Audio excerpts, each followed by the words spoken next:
Hello दोस्तों, आज के पॉडकास्ट में आप लोगों का स्वागत है। आज हम लोग बात करेंगे पूरे मार्च 2024 में साइबर सिक्योरिटी में क्या हुआ। तो बहुत सारे इंसिडेंट्स होते रहते हैं, टेक्नोलॉजी का डेवलपमेंट हो रहा है, गवर्नमेंट्स काम कर रहे हैं, नए रूल्स रेगुलेशंस आ रहे हैं, सॉफ्टवेयर वल्नरेबिलिटीज़ आ रही हैं, अटैकर्स नए मेथड्स ढूंढते रहते हैं, टेक कंपनीज एक डायरेक्शन में जा रही हैं। तो ये सारी चीज़ों की हम बात करेंगे और ये इसलिए इम्पॉर्टेंट है आपको समझना। हर मंथ या at least once in a quarter आपको पता होना चाहिए कि साइबर सिक्योरिटी इंडस्ट्री में क्या हो रहा है, ताकि आप अपना नॉलेज अप टू डेट रख सकें, अकॉर्डिंगली आप करियर के डिसीजंस ले सकें। ओके, तो शुरुआत करते हैं। जो इंपॉर्टेंट साइबर सिक्योरिटी इंसिडेंट्स हुए, तो इंसिडेंट तो होते रहते हैं, मतलब साइबर सिक्योरिटी के रोज़ हज़ारों इंसिडेंट्स होते हैं, हर जगह होते हैं, पर मैं सिर्फ रेलेवेंट कैप्चर करूँगा बिकॉज इम्पॉसिबल है इस सारी चीज़ें कवर करना। और अगर किसी को इंटरेस्ट है तो वो लोग किसी भी एक अच्छी वेबसाइट पे सब्सक्राइब कर सकते हैं सिक्योरिटी न्यूज़ के लिए। बहुत सारी हैं, आप गूगल कर लीजिए सिक्योरिटी न्यूज़ और आपको मिल जाएंगी बहुत सारी वेबसाइट्स। ओके, तो चलिए स्टार्ट करते हैं। सबसे पहले एक रैंसमवेयर जो सबसे प्रेवलेंट कैटेगरी है पिछले कुछ सालों में। तो इसमें दो बड़े इंपॉर्टेंट इंसिडेंट हुए। एक कि एक रैंसमवेयर ग्रुप है जो अपने आप को इंक रैंसम कहलाते हैं। उन लोगों ने एक क्लेम दिया कि एक स्कॉटिश हेल्थ केयर सिस्टम की दो कंपनीज़ हैं, उनका उन्होंने कुछ टेराबाइट्स ऑफ डेटा एक्सफिल्ट्रेट कर लिया है, यानी निकाल लिया है, और उन्हें उसमें से कुछ सैंपल भी पब्लिश किया था। ओके, और इस तरह का इंसिडेंट पहले भी हो चुका है। ऑस्ट्रेलिया में एक कंपनी है जिसका नाम है मेडीबैंक, उनके साथ हुआ था। उन्होंने इस बिज़नेस को एक्सटॉर्ट करने के लिए इन लोगों ने ये जो इंफॉर्मेशन थी इंडिविजुअल्स की, इसको पब्लिश करना चालू किया था। और इसमें डेटा कुछ 4,80,000 लोगों का था, इंक्लूडिंग इन्फॉर्मेशन जिसमें कि उनके ड्रग एडिक्शन की ट्रीटमेंट और अबॉर्शंस के ट्रीटमेंट वगैरह के बारे में इंफॉर्मेशन लीक हो गई थी। सेकंड न्यूज़ ये है कि राइसिडा नाम का एक रैंसमवेयर के गैंग है, उसने कुछ क्लेम किया है कि उन्होंने $3.4 मिलियन के अर्निंग की है एक चिल्ड्रंस हॉस्पिटल जो कि एक शिकागो नाम की सिटी में है, उसमें उन लोगों ने $3.4 मिलियन कमाए हैं। तो ये एक इन्होंने हॉस्पिटल पे अटैक किया, बच्चों के हॉस्पिटल पे, एंड उससे जो डेटा चोरी किया उसको उन्होंने सेल कर दिया कुछ 60 बिटकॉइंस में, जिसका वैल्यू है आज की डेट में $3.4 मिलियन। ओके, और डार्कनेट पे उन्होंने पूरी इन्फॉर्मेशन ये डाली थी। तो ऐसे साइबर क्रिमिनल से उन्हें कोई फ़र्क नहीं पड़ता कि बच्चे हैं या बड़े हैं, बुज़ुर्ग हैं, उनको पैसे कमाने हैं, they are going after it. Okay, उसके अलावा सॉफ्टवेयर सप्लाई चेन के बारे में बात करते हैं, मगर उससे पहले एक और क्रिटिकल इंसिडेंट हुआ है रैंसमवेयर साइड में। एक्चुअली ये अभी नहीं हुआ था, ये हुआ था मार्च में, अर्ली में। और इसमें एक चेंज हेल्थ केयर नाम की कंपनी है जो कि यूनाइटेड हेल्थ ग्रुप का पार्ट है, उस पर एक अटैक हुआ रैंसमवेयर का। और रिसेंटली इस कंपनी ने कंफर्म किया है कि ब्लैक कैट और अल्फी नाम का एक, मतलब एक ही ग्रुप है जिसके दो नाम हैं, उन वो लोग इसके पीछे थे। और ये अटैकर जो हैं ये पहले भी 2023 में पॉपुलर थे। इन्होंने एक MGM रिजॉर्ट लास वेगस में उन पर अटैक किया था, और एक और कैसीनो था। और इन लोगों ने कुछ 6 टेराबाइट ऑफ डेटा एक लीक साइट पे अपलोड कर दिया था। ओके, उसके बाद ऊपर वो पोस्ट डिलीट कर दी। एसेंशली उन्होंने ये क्लेम किया था कि हमारे पास 6 टेराबाइट का डेटा है। उसके बाद एक्चुअली चेंज हेल्थ केयर क्या करता है, वो बहुत सारे जो क्लिनिक्स हैं वो वहाँ पे इनके सिस्टम्स को यूज़ करके प्रिस्क्रिप्शंस, जो मेडिकल प्रिस्क्रिप्शंस होते हैं उनकी फुलफिलिंग होती है। और इसका मतलब जो भी हॉस्पिटल्स, डॉक्टर्स, फार्मेसी जो इस पूरे प्रोसेस में इन्वॉल्व हैं वो सब इम्पैक्टेड है। और इससे कैश फ्लो का भी इशू हो गया है, क्योंकि क्लेम्स सबमिट नहीं हो पा रहे हैं या और पेमेंट्स नहीं आ रहे हैं, बिकॉज ये सारा टेक्नोलॉजी यूज़ होती है इसमें। अच्छा, इसमें जो US department of health and human services HHS है, वो खुद ही इस इंसिडेंट को ट्रैक कर रहा है।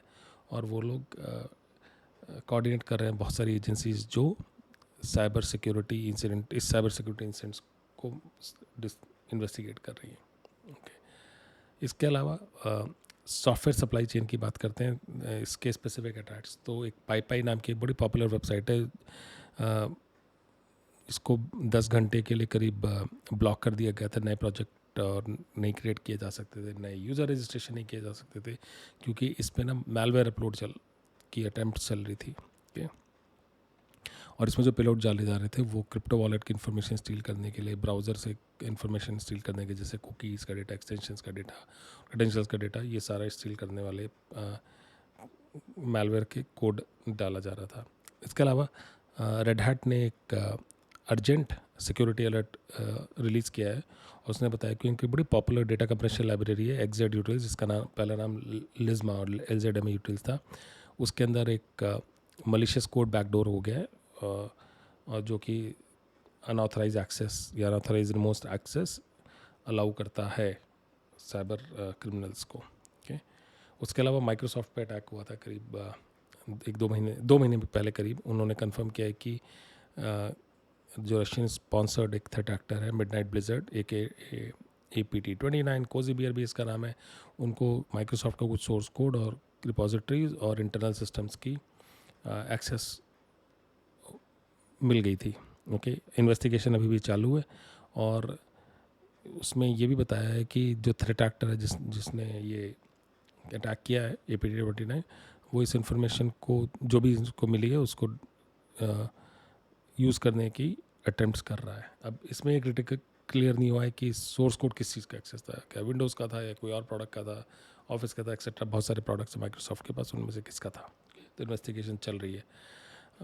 बाय द वे, माइक्रोसॉफ्ट एक बहुत बड़ी साइबर सिक्योरिटी कंपनी भी है, दुनिया के टॉप साइबर सिक्योरिटी कंपनीज में से एक है, बियॉन्ड देयर विंडोज़ और उनके जो अजूर सर्विसेज हैं, ऑफिसर रिलेटेड जो प्रोडक्ट्स हैं उनके अलावा।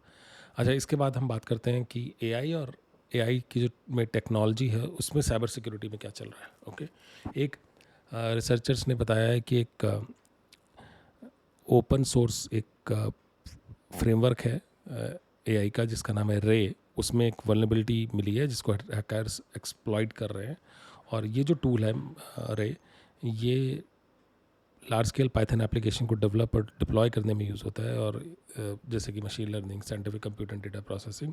और ये जो कंपनी ओलिगो सिक्योरिटी इजराइल में, उसने कंफर्म किया है कि ऐसे बहुत सारे सर्वर्स हैं, थाउजेंड्स ऑफ सर्वर्स हैं जिनमें रे का फ्रेमवर्क चल रहा है। और ये जो वल्नरेबिलिटी है इसका नाम इन्होंने शैडो रे रखा है, और इससे क्या होता है कि इस पर्टिकुलर वल्नरेबिलिटी से अटैकर क्या कर सकते हैं, जो कंप्यूटिंग पावर है वहाँ उस इंफ्रास्ट्रक्चर की, उसको कंट्रोल कर सकते हैं, और साथ ही साथ सेंसिटिव डेटा लीक हो सकता है। ओके, सेकेंड न्यूज़ की 225,000 logs containing compromise open ChatGPT credentials वो अवेलेबल हैं डार्क नेट पे सेल के लिए, और ये जनवरी एंड अक्टूबर 2023 के बीच में अवेलेबल थे। ठीक है, ये क्रेडेंशियल्स जो हैं ये टिपिकली इंफॉर्मेशन स्टीलर हैं, popular luma C2, raccoon and red line, उनसे उन्होंने ये इन्फॉर्मेशन कैप्चर करी और फिर साइबर क्रिमिनल से इसको सेलिंग करने के लिए डार्क नेट पे डाला हुआ है। ओके, उसके अलावा हगिंग फेस नाम की एक प्लेटफॉर्म है जो कि कुछ लोग कहते हैं कि गिटहब है मशीन लर्निंग का। तो इसमें कोई भी डेवलपर जिसका AI डेवलपमेंट में इंटरेस्ट है वो लोग साइन अप कर सकते हैं। उसमें ओपन सोर्स मॉडल्स हैं कोई, और वो आप अपलोड कर सकते हैं डेटा सैम्पल डेटा सेट्स आप, और उनको आप रन करके अपनी एल्गो टेस्ट कर सकते हैं।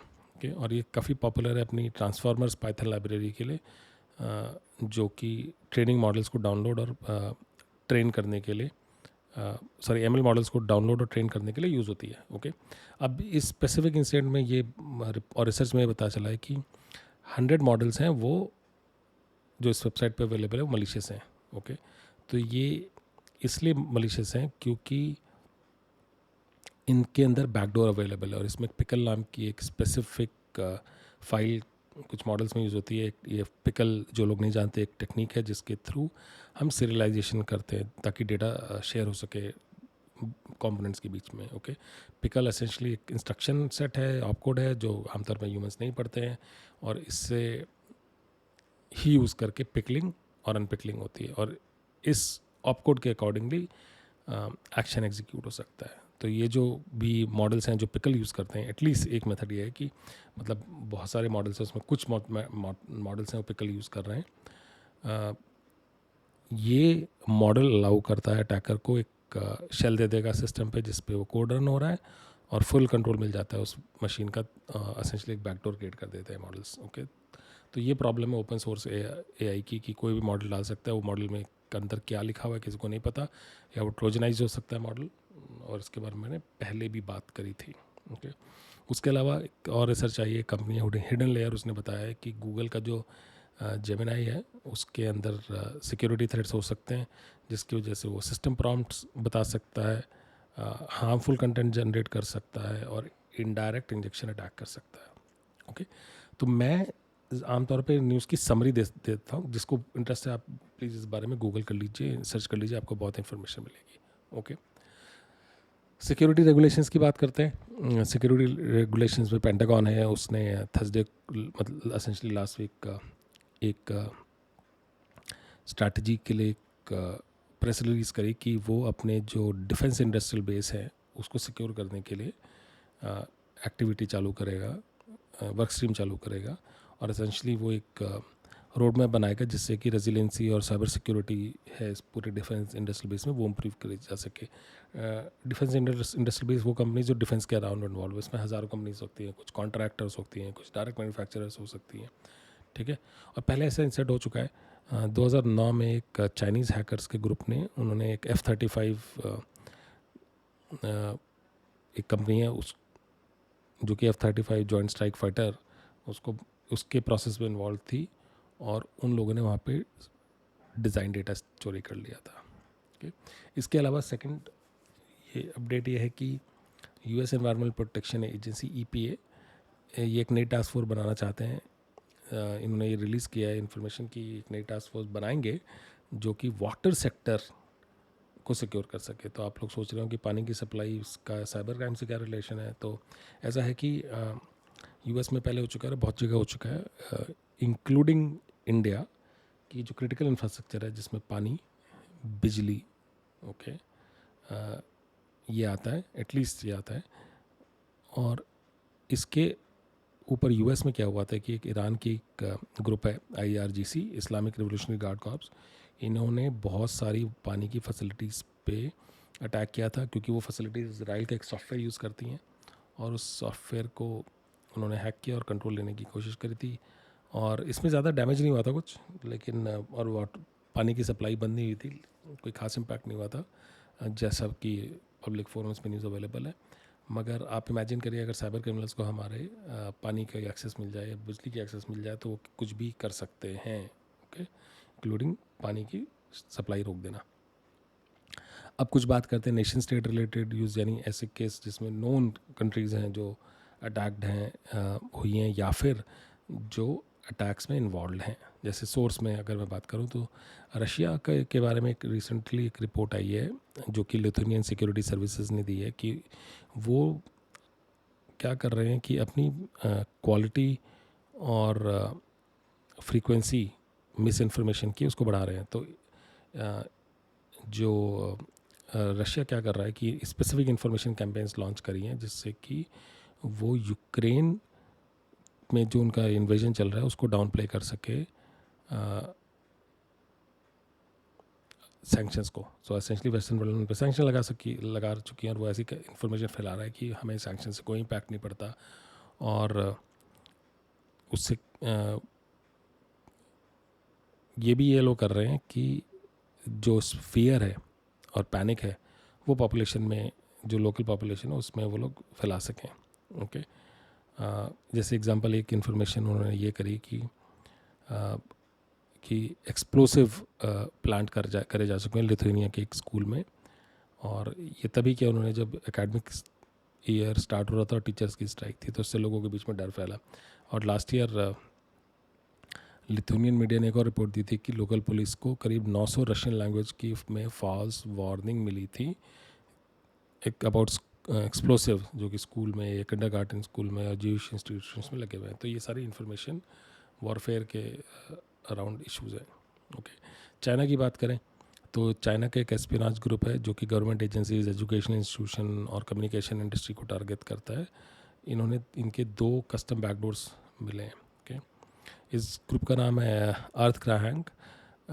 इसके करीब अब तक एटलीस्ट 70 विक्टिम्स अक्रॉस 23 कंट्रीज़ मिल चुके हैं, और इसका प्राइमरी फोकस इस ग्रुप का है साउथ ईस्ट एशिया में अटैक करना। ओके, तो ये गवर्नमेंट एजेंसीज़ को अटैक करता है टिपिकली, और जब एजेंसीज उसके कंट्रोल में आ जाती हैं तो एक दूसरे को वो ईमेल करता है। जैसे एग्जांपल, एक टारगेट एजेंसी को उसने हैक किया और उनके कॉम्प्रोमाइज्ड यूज़र अकाउंट्स को यूज़ करके वो दूसरी जगह को वो ईमेल्स या कोई और इन्फॉर्मेशन शेयर कर सकता है।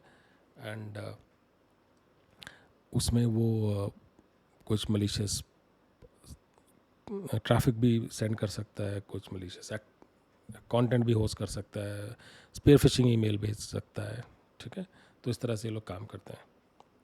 उसके अलावा नॉर्थ कोरिया में के बारे में एक स्पेसिफिक न्यूज़ आई यूनाइटेड नेशंस की। वो लोग 58 साइबर अटैक्स इन्वेस्टिगेट कर रहे हैं जिसमें नॉर्थ कोरिया इन्वॉल्व है। एंड उसमें करीब $3 बिलियन 6 साल के स्पैन में नॉर्थ कोरिया ने कमाए हैं। ओके, उसमें करीब 17 हैक्स क्रिप्टो करेंसी के हैं जो 2023 के अकेले हैं और जिनकी वैल्यू अराउंड $750 मिलियन है। ओके, और टिपिकली ये जो नॉर्थ कोरिया के हैकर्स हैं ये लोग स्पेयर फिशिंग यूज़ करते हैं, वल्नरेबिलिटी एक्सप्लॉइट्स यूज़ करते हैं, सोशल इंजीनियरिंग और वाटरिंग होल टेक्निक यूज़ करते हैं। ओके, अगर मैं टारगेट्स की बात करूं तो इज़राइल में एक न्यूज़ आई है कि इज़राइल की एक न्यूक्लियर इंस्टॉलेशन है, उसमें एनोनिमस हैकर्स हैं ईरान के, उन्होंने क्लेम किया है कि उन्होंने इस फैसिलिटी को ब्रीच कर लिया है और उन्होंने डॉक्यूमेंट स्टील करे हैं जिसमें PDF, ईमेल्स, पावरपॉइंट स्लाइड है। और इस न्यूक्लियर सेंटर का नाम है Shimon Peres Negev nuclear research centre. Okay, Switzerland की बात करें तो स्विट्ज़रलैंड की जो अथॉरिटीज़ हैं उन्होंने कुछ 65,000 गवर्नमेंट डॉक्यूमेंट के बारे में इंफॉर्मेशन शेयर करी है कि वो सब लीक हो गए थे एक रैंसमवेयर अटैक के थ्रू, जो कि उनके IT वेंडर पे हुआ था। ओके, इसमें करीब कुछ 1.3 मिलियन फाइल्स हैं और जिसमें 5% डेटा है वो फेडरल का है। तो एसेंशली बहुत सारे डेटा पब्लिश हुआ, उसमें कुछ 5% गवर्नमेंट का है।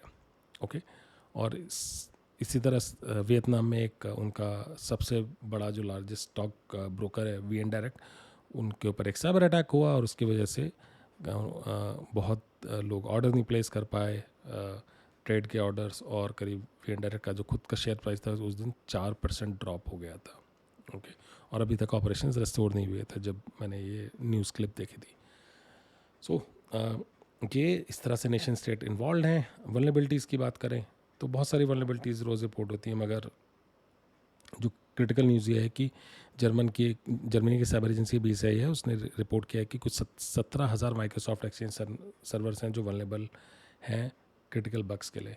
ओके, और ये जो सर्वर्स हैं इसमें ये होस्ट कर रहे हैं लोकल स्कूल्स ने, यूनिवर्सिटीज़ ने, गवर्नमेंट्स ने, अलग अलग फैसिलिटीज़ ने, स्मॉल बिजनेसेस से।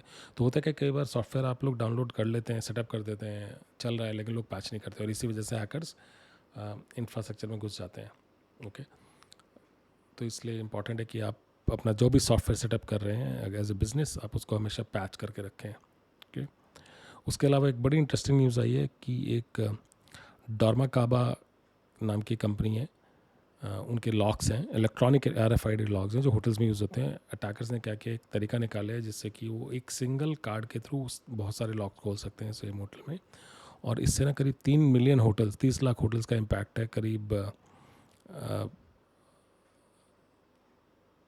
131 कंट्रीज़ में।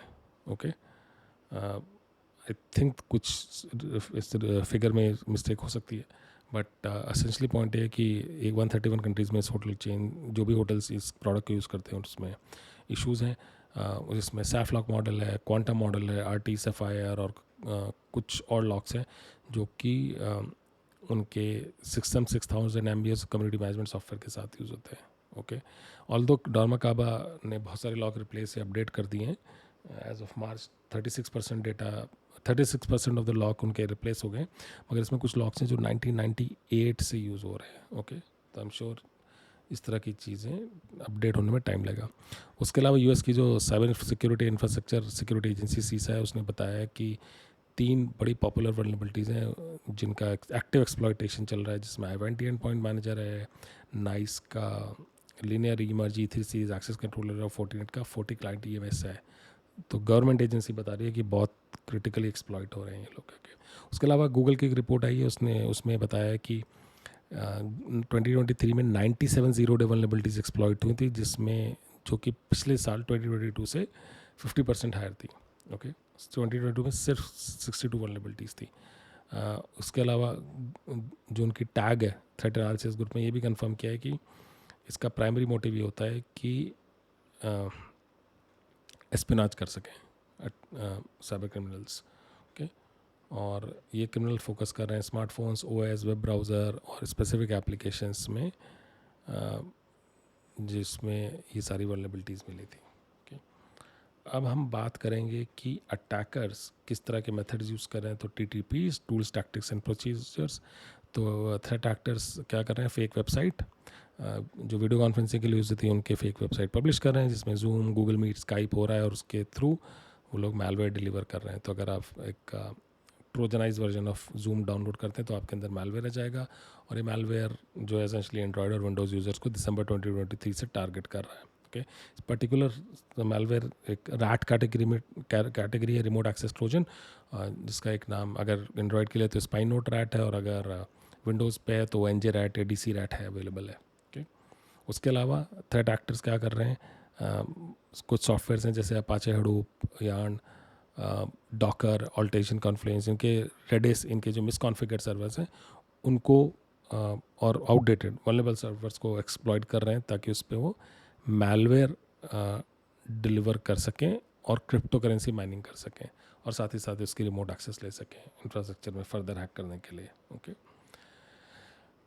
लास्टली फेब एंड मार्च में बड़ी डिबेट चली top tech companies, Palo Alto, CrowdStrike and others, platformization पे, which was very interesting. Essentially platformization is all about कि एक प्रोडक्ट बहुत सारे फंक्शंस एक पर्टिकुलर कैटेगरी में हैंडल कर सके। तो अभी क्या है कि साइबर सिक्योरिटी बहुत फ्रैगमेंटेड है, करीब 6-7 हज़ार कंपनीज हैं जो एटलीस्ट नोन है डिफरेंट यूज़ केसेस को सॉल्व करने के लिए। 15 से 20 high level cyber security use cases हैं, और उनको सॉल्व करने के लिए एक यूज़ केस के लिए कई 100 कंपनी अवेलेबल जो अपने अपने तरीक़ों से सॉल्व कर रही हैं उन यूज़ केसेस को। और प्लेटफॉर्म क्या कहता है कि मैं लेट्स से एक ऑर्गेनाइजेशन को 15 यूज़ केसेस या 15 कंट्रोल्स लगाने हैं, तो प्लेटफॉर्म कहता है कि ओके, आप क्लाउड सिक्योरिटी लगा रहे हैं तो आपको मल्टीपल प्रोडक्ट्स लगाने की ज़रूरत नहीं है, मैं सारा एक ही प्रोडक्ट के थ्रू करके दूंगा आपको in a single web interface, single agent अगर एप्लीकेबल है तो इस पर डिबेट चल रही है, काफ़ी इंटरेस्टिंग रहा। मैं रिकमेंड करूँगा अगर आप साइबर सिक्योरिटी प्लेटफॉर्म देखेंगे तो आपको बहुत सारे इंटरेस्टिंग ब्लॉग्स मिलेंगे, so it will be good reading. With that, thank you so much. I know आज का एपिसोड थोड़ा सा लंबा हो गया, मगर typically end of the month में बहुत सारी अपडेट्स रहती हैं। कुछ और आपको इनपुट्स चाहिए हो, कुछ मुझे आप चाहते हैं कि मैं और टॉपिक कवर करूं, तो प्लीज़ यूट्यूब पे कमेंट छोड़िए। उसके साथ ही थैंक यू बहुत सारी कंपनीज जिनका मैंने कंटेंट यूज़ किया है, and all of you who are listening to this podcast, thank you so much. I will see you next time.